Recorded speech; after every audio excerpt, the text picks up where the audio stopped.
Multiple organ failure से हुआ लता मंगेशकर का निधन, 6:30 बजे अंतिम संस्कार। भारत का रत्न और स्वर कोकिला कहलाने वाली प्रसिद्ध गायिका लता मंगेशकर का 92 साल की उम्र में निधन हो गया। लता मंगेशकर के निधन पर 2 दिवसीय राष्ट्रीय शोक की घोषणा की गई है।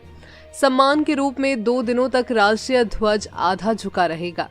डॉक्टर्स के द्वारा दी गई जानकारी के मुताबिक लता मंगेशकर की मौत मल्टीपल ऑर्गन फेलियर की वजह से हुई है।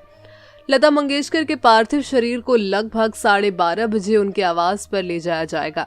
पूरे राजकीय सम्मान के साथ अंतिम संस्कार आज शाम 6:30 बजे शिवाजी पार्क में किया जाएगा। लता मंगेशकर के दुनिया छोड़ जाने के बाद प्रेसिडेंट से लेकर पीएम और सभी मंत्रियों ने अपना दुख जाहिर किया है। राष्ट्रपति रामनाथ कोविंद ने कहा, सदियों में एक बार ही ऐसा कलाकार का जन्म होता है। लता दीदी एक असाधारण इंसान थी जो गर्मजोशी से भरी हुई थी। दिव्य आवाज हमेशा के लिए शांत हो गई है, लेकिन उनकी धुन अमर रहेंगी, अनंत काल तक गूंजती रहेगी। उनके परिवार और फैंस के प्रति मेरी संवेदनाएं।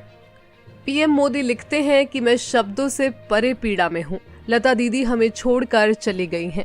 वो हमारे देश में एक खालीपन छोड़ गई हैं जिसे भरा नहीं जा सकता। आने वाली पीढ़ियां उन्हें भारतीय संस्कृति के एक दिग्गज के रूप में याद रखेंगी, जिनकी सुरीली आवाज में लोगों को मंत्रमुग्ध करने की अद्वितीय क्षमता थी।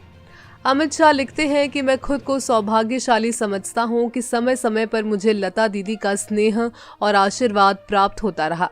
अपने अतुलनीय देश प्रेम, मधुर वाणी और सौम्यता से वो सदैव हमारे बीच रहेंगी।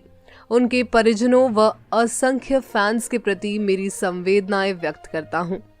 ओम शांति शांति। राहुल गांधी लिखते हैं, लता मंगेशकर जी के निधन का दुखद समाचार प्राप्त किया। वो कई दशकों तक भारत की सबसे प्रिय आवाज बनी रही। उनकी सुनहरी आवाज अमर है और उनके प्रशंसकों के दिलों में गूंजती रहेंगी। उनके परिवार, दोस्तों और प्रशंसकों के प्रति मेरी संवेदनाएं। इस तरह हर कोई लता मंगेशकर के जाने पर अपना दुख जाहिर कर रहा है। आप क्या कहना चाहोगे? अपनी प्रतिक्रिया हमें कमेंट में जरूर बताएं।